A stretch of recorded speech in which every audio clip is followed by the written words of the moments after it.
The title of my talk this morning is Problems or Gifts. And I was sitting here thinking I should have titled it Problems Are Gifts. Because see, what if the problem isn't the problem? What if it's a gift that's awaiting our discovery and recognition? So how we choose to see things makes all the difference. It's like I'm choosing love today. We're always a choice. We can always choose how to approach whatever's going on. We get to name it. You know, you got to name your kids. You get to name the stuff that comes into your life today and every single day. So I'm speaking about something I know I'm familiar with, and I know all of you are too, whether you've been calling them problems or adversities or obstacles or challenges. It's what we name it is how it behaves in our lives. And it sometimes seems to me that the synonym for the words adversity, problem, trouble might just as easily be life, okay? Because we have vital signs. You know, you have a pulse, you have a heartbeat, right? Are you breathing? Another one might be, do you have any issues that you're dealing with in life? Because the only people who don't have issues are 6 feet under. Because if you're here, there's always something more to deal with. I mean, you solve one thing and something else crops up. And I was thinking the other day, I don't know if you did this when you were a kid. Did you ever find yourself, I don't know, 8, 9, 10, 11, I'm bored. I want something to do. And you were looking for something to do, usually getting your parents to entertain you or come up with some way to spend money to make you happy, right? We were looking for something to do, and I don't think we ever outgrow the need to do something, to solve something, to find a solution, to find a better way to do something, a more economical or efficient way to accomplish a task. I think we're always looking at that, and in a way, that's a problem. So if we don't invent things to do for ourselves, life has a way of inventing it for us and presenting us with whatever it is. I heard a story that supposedly happened in New York City a number of years ago. It was one of those times when the city of New York was having a sanitation workers strike. And what was happening was all the garbage was piling up along the curbs because there was no collection of the garbage. Well, you could do that for a few days or maybe even a week, but after a while it begins to pile up, and New Yorkers were struggling with ways to get rid of their garbage. So this one taxi cab driver, who was a student of human nature, came up with a clever way to deal with it. So every morning he would lay out some wrapping paper, he'd take all of his garbage, he'd put it in the wrapping paper, he'd wrap it up, and he'd tie it with a bow. Then when he got to his cab, he'd just leave it on the back seat of his cab, and he would watch in the rearview mirror as people would take the gift that somebody else obviously left here and stick it in their purse or their briefcase and leave with it when they got out of the taxi cab. So he found a great way to solve his problem. You know, that's what we're all being faced with in life, are creative and clever ways to be able to dispose of our problems, overcome them, work with them, transform them into something else.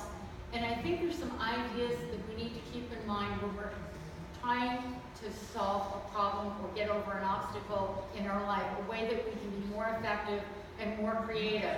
One way is understanding why or how we create the problem can be useful as long as we don't get too obsessive about it. The trouble is that we can get too metaphysical in trying to solve, now why did I create this problem or this person in my life?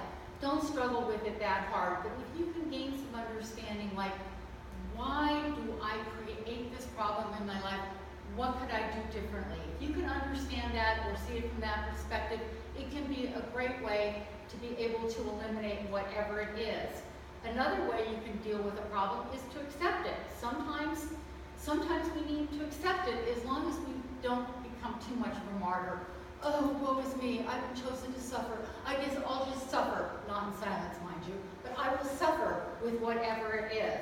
Another way is that we can recognize that problems or challenges are a part of life, and by acknowledging our difficulties, we can either solve them or learn to live with them or incorporate them into our lives in a way that is not detrimental to us. An unidentified philosopher stated that an eagle's only obstacle to overcome in order to fly is the air. And yet, if the air were withdrawn, if the bird tried to fly in a vacuum, the wind to hold and air to hold it up, right? It would simply fall to earth. So for the eagle, the element that allows flight is the very same element that can be one of its greatest setbacks. So our problems can lift us, but they're also the greatest difficulty that we have in life. But it's through dealing with our problems, our obstacles, and our challenges, in learning to overcome them or transcend them or go under them or go around them. That's life. That's where the best of life is. That's what brings out the best of what's in us. And oftentimes we don't discover our abilities or our talents until we are challenged by something that requires us to reach deep and overcome it. Take charge of your problems, or they will take charge of you. We do not deny the existence of problems and challenges. They are a part of life. In fact, they're one of the best vital signs, as I said earlier. Henry Kaiser said, "I always view problems as opportunities dressed in word quotes." Problems are simply opportunities for us to prove our abilities. One discouraged salesman heard that saying and remarked, "What I need is a blessing that's not in disguise." And I think we can all relate to that. It's like, yeah, really, another one? The difficulty comes when we allow our problems to stop us from living fully. The difficulty is when we allow our problems to defeat us or control us or rob us of our joy and our aliveness and our joie de vivre. When we allow our problems to take up charge of us rather than us taking charge of our problems and dealing with it and moving on, we're getting stuck and mired in whatever it is. About problems, Henry Ford said, "Don't find fault, find a remedy." An illustration of a problem that got out of hand and ended up controlling the people was that famous feud between the Hatfields and the McCoys. Do you remember that story? Do you know that it actually originated over a hog, about which family owned the hog? Now imagine if instead of perpetrating years and years and years of feuding and squabbling and fighting back and forth and dead family members on both sides, what if they had taken the hog and dispute and slaughtered the hog and decided to have a picnic with it and invited everybody all around to come and enjoy that? Because they could have had a wonderful picnic and avoided more than 40 years of trouble. It's how we deal with it. Are we going to make it a feud? Are we going to kill other people over? Are we going to hurt ourselves and the people around us? Or can we find a way to make a party out of it for everybody? You know, we're always a choice as to which way we're going to approach something, whether we're going to be controlled by our problems or whether we're going to take control of it. Sometimes we're like a mule farmer that sold the mule to his neighbor. The beast was sold as a trained mule that would respond directly to voice commands. But later, when the buyer got it home and tried to make it pull the plow, the mule would not budge. Not even a shrill or strident commands could get that mule to do anything. In disgust, that farmer called the one he had bought it from, who came over, picked up a 2x4, and whacked it over the snout, gave it a command, and then the mule started to move. And he said, "I thought you said that that mule would respond to voice commands." And he said, "Yes, but first you have to get its attention." Sometimes I think it's God's way of getting our attention. It's that 2x4 that wakes us up that we need to do something in life. How many times have we dealt with something in life that's an irritation and we think, I should do something about it, but it's not until the problem comes full orb that we actually do something about it. We can no longer put it off or wait. It's like, you know the car's going to break down, but you don't take it to the mechanic, or you know you're having a problem with your hot water heater, but you don't get it changed, you wait. Or you know you need to change jobs, you need to start looking, but you keep putting it off until you get laid off. You know, sometimes it takes that 2x4 to get our attention. If we could learn to respond a little sooner, they might not get to the magnitude they get to. But either way, we're a choice as to how we see it. Here's a true life example of facing a problem with an open mind. And you know, when you call a problem, it's something that you're saying to yourself, this is difficult. And you know, when it's difficult, you don't see possibilities. But if you can choose to call them an opportunity and look at it with an open mind, free and open, you can come up with creative ways to solve your problem. This is a story that actually happened during the Korean War. There was an American destroyer lying at anchor off Korea. It was a still moonlit night and the tide was going out. The quartermaster was making his rounds at midnight of the ship, and he noticed a cylindrical black object in the water. He knew immediately that it was a live mine drifting in the direction that would result in the ship's destruction. Fear struck, and he went into reaction. He panicked, seized the ship's intercom, and called the duty officer and the captain. This was an adversity of the first magnitude, wouldn't you say? So the general alarm was sounded, ringing in the quiet air, and suddenly the entire crew was up on deck and bustling into action. And quickly, all the options were considered one by one. Can we pull up anchor? No, there wasn't time for that. Can we reverse engines? No, that might draw the thing right into the ship itself. So the crew was faced with the ultimate fear of total destruction. However, there was one seaman on board who was looking at it with an open mind as an opportunity, an obstacle to be overcome rather than a problem to be done in by. And he shouted, "Get the fire hoses. We'll create a current shooting a stream of water between the ship and the mine until we can get it far enough out that we can shoot it and blow it up safely and not harm the ship." That's what happens when we keep an open mind, when we name something as an opportunity, when we see it as a possibility to invent something creative in the situation. What wants to happen here? What could happen here? What are the possibilities? How many of us truly ask ourselves that when we're facing an issue or something? We don't. A lot of times it's, oh, woe is me. Oh no, this is going to happen. That's going to happen. I can't do this. That will never happen. I'll lose my house. I'll lose my car. I'll lose whatever it is, rather than saying, what's the blessing here for me? What's the possibility? What can I get from this? What is life trying to lead me toward?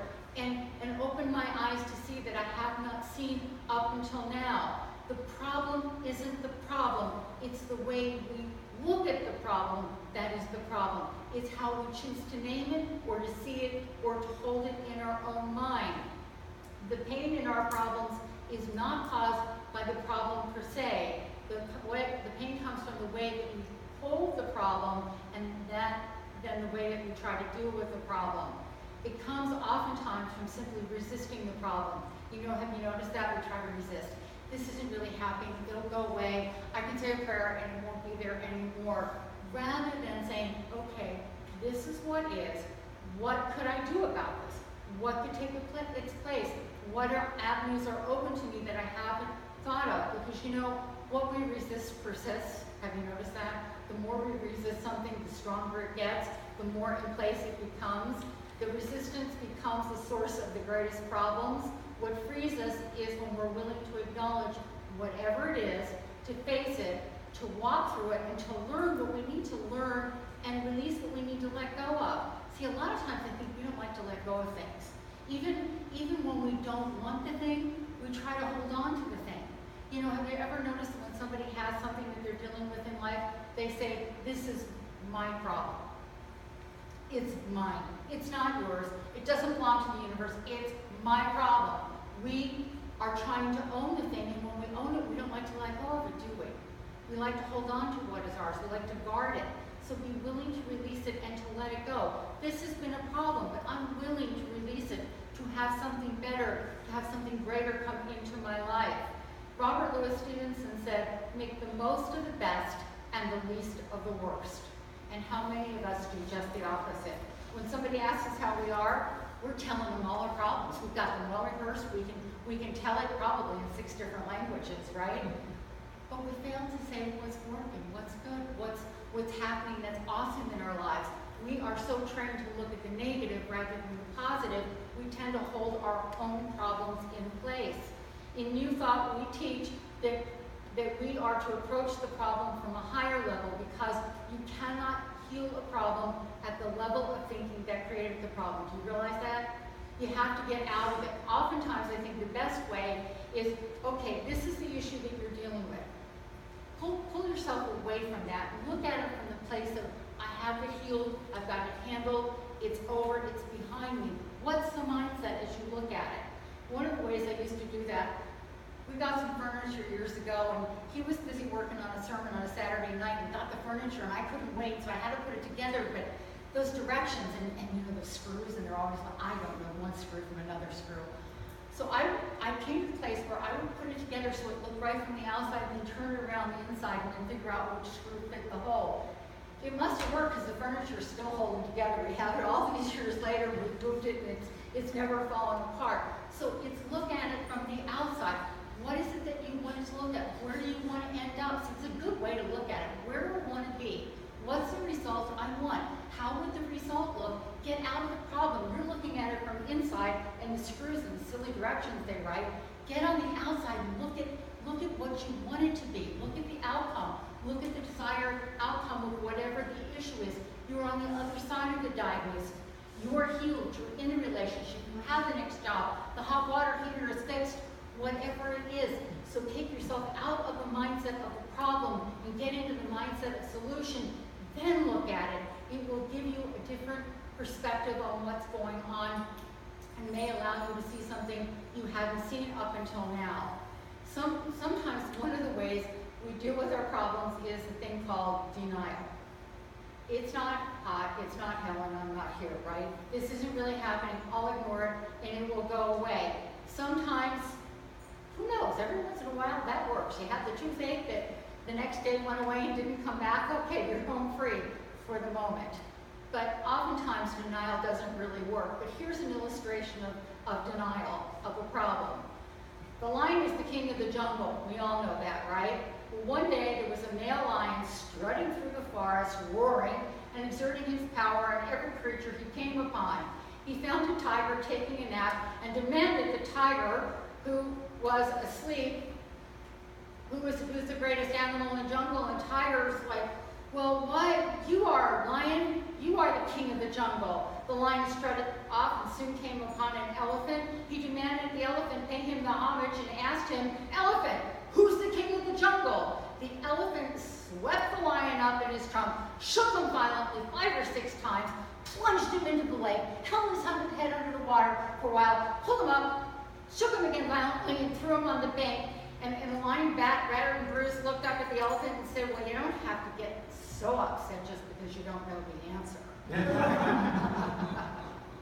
Another way we can deal with problems is try to run away from it. We try to outrun the problem. You know, if we're in a problem in our relationship, well, we can get a divorce and leave. Or if the problem is on our job, we can quit that job and go get another job, right? We run away from the problem. But the problem isn't out there.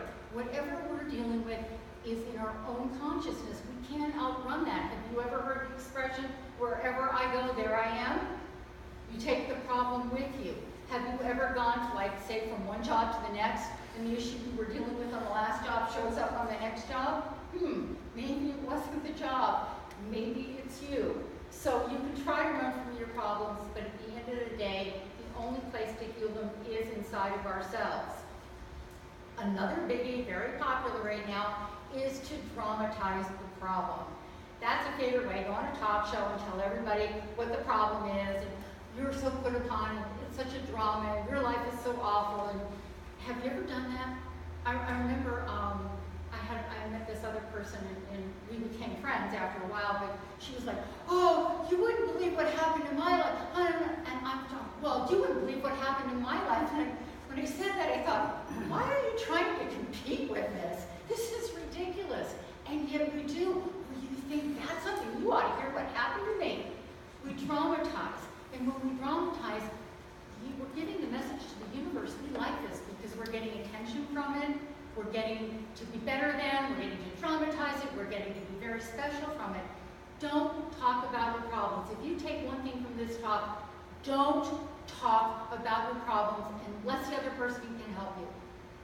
Okay? If the other person needs to know or can help you solve your problem, otherwise, all you're doing is describing your problem and holding it in place and making it firmer. So my rule is, if you have something seriously wrong, your family needs to know. Your doctor needs to know. All of your neighbors don't need to know. All of your coworkers may not need to know. Your boss might need to know, but everybody doesn't need to know. Hold your problems close. Tell only those who can help you. And don't dramatize them, because we do. We give it the energy to hold them in place when we talk about it needlessly. Okay, so don't do that to yourself. Don't talk about your problems and hold them in place and multiply them. In the Bible, in Psalms 23:4, where it says, "Yea, though I walk through the valley of the shadow of death, I shall fear no evil." This is talking about times of trouble, the dark night of the soul. It says a couple of very important things. Yea, you have something to do. You have a problem to solve. You have a reason to be here. You have something that's calling for something greater in yourself than you've been able to experience before. So yea, you have an opportunity. And it says, walk through the valley.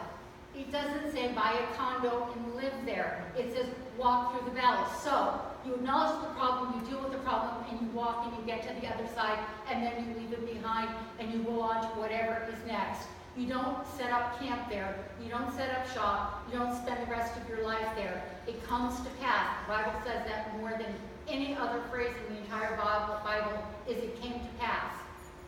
It doesn't say it came to stay. It came to pass. Richard Bach in his book Illusion says what I absolutely says. Every problem has a gift for you in its hands. You seek the problem because you need the gift. And I mean this from the soul level. You seek the problem because you need the gift.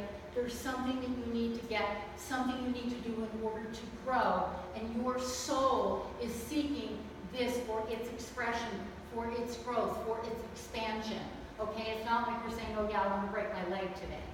Okay, but at the soul level, what's ever showing up in your life is a response to whatever your soul has called for you to learn to deal with something greater, to learn greater humility or meekness, or the ability to ask for help, or to pull out resources that are within you.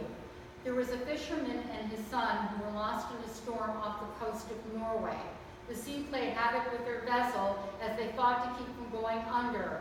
At precisely the same time, the fisherman's house on shore caught on fire. The house and everything in it was lost to the flames. When the two fishermen miraculously arrived at the pier, they were met by the weeping wife and mother. When she related the story of the house and the belongings being lost to the fire, the father laughed. That upset his wife greatly. He explained that while he and his son struggled for their lives, they saw a faint light on the shore in the distance, and that's what guided them to land and got them home safe and sound. He said that light that brought us to land was probably our house burning down. So the light that destroyed everything was actually the light that saved them. You can replace stuff, you can't replace lives. So everything that happens for your highest and best good. Not maybe 100%, but there's always something of value there for you if you are willing to look at it. A blessing or a curse, you decide what's happening in your life. Is it a blessing or is it a curse? Adversity is really an invitation for our creativity, to bring our divinity to the fore, to bring the divine mind of God into creative activity in our lives. Albert Einstein said we cannot solve a problem at the level of a problem, that the same thinking that we use to create it will only hold it in place. What he's telling us here is that we have to have a different thinking, a different attitude, a different way of approaching or looking at whatever is happening. Someone else said a diamond is just a piece of coal that made good under pressure. Don't you like that? Maybe you're a piece of coal and the pressure that's being applied is there to turn us all into diamonds, to gems, to jewels, to something sparkling and beautiful. Sometimes when we find a new way of dealing with an old problem, we tend to fall in love with that, and then we want to make a shrine out of that. And humans are so funny that way. We find something that works, and this will be it forever. You know, it worked to solve this problem. Dust your feet off and move on. When you get to a new problem, it's going to take a new way of thinking or a new solution because you've changed. You're different. What used to work in one way may not work in the next way. Computers have done an awful lot to streamline office work and to eliminate time-consuming and repetitive chores. The magazine New Lutheran published an account of one church secretary in Ohio who years ago had just learned how to use a computer, and she was preparing a funeral service for a woman named Edna. The previous funeral in the church had been for a woman named Mary. So the secretary, very sharp with her computer skills, called up an earlier worship service, and what she did is she said, every place where it says Mary, substitute the name Edna. Well, everything was fine until they were in the middle of the service and they got to the Apostles' Revelation, got to the part where it said, and born of the Virgin, Edna? See, the thing that solved that last problem may not solve the next problem. You have to be open to another way of being able to solve the problems to see if the old way is going to work in the new skin. The philosopher Jean Valjean said, there is much in us, but it often takes some obstacle, accident, opposition, or hardship to reveal it to us. It is not by avoiding our problems or running from them, but by working them through to solution that we reach greatness. Had it not been for some of the problems that we've had in our life and overcome already, we wouldn't be where we are today. We wouldn't be who we are, and we certainly wouldn't have discovered all of the talents and abilities that we have. I was reading a story last week when they were doing all the memorial services for John McCain about his mother, Roberta. Did you see her pictures? She's 106. Oh man, she looks so good. Turns out she was one of a set of identical twins. And her father was an oil worker who struck it rich. But he used to take his girls traveling, and so it inbred in her a sense of adventure and a love for traveling. First of all, she met her husband and then eloped to a bar in Mexico to get married. Okay, dropped out of college, I guess, to do that one. But she and her twin sister would travel all over the world. They would rent cars and tool around India and France and all kinds of places. In fact, there's one place, Australia, Turkey, Hungary, Thailand, Japan. She once crossed the Jordanian desert in a bus on a dirt road in the middle of the night. I mean, this woman's soul was adventure. Well, when she was in her 90s, she had gone to France, and she wanted to tour all around Europe, and she went to rent a car. And they looked at her license and said, you're too old. She was already in her 90s. We're not going to rent you a car. Well, she is a woman who is creative and not to be put off by a little obstacle. It just turned it into an opportunity. Won't rent me a car? Fine. She went out and bought a car, toured all over Europe. When she was done, she shipped it home to the east coast of the United States and then drove the car across country to California. Now that's a woman after my own heart. She's not going to let anything stop her. She wants to do something. There's more than one way to skin a cat. There's more than one way to approach any problem. You won't rent me a car? Fine. I'll buy a car. I'll get my car. I'll do what I need to do and go where I want to go. I love that. That's a true North Star for me. I love that. Problem or a gift, it's up to you. You choose. How are you going to hold it? How are you going to see it? What are you going to call it? And then, is it an opportunity for your greatness to come out, for the divine mind of God to work through you to a solution? Or are you going to sit down and dramatize and, oh, poor me, I've got this awful problem. It has stopped me. Take charge of your problems, or they will take charge of you. You can either use them for a stepping stone or a stumbling block. The choice is always up to you which way you look at it.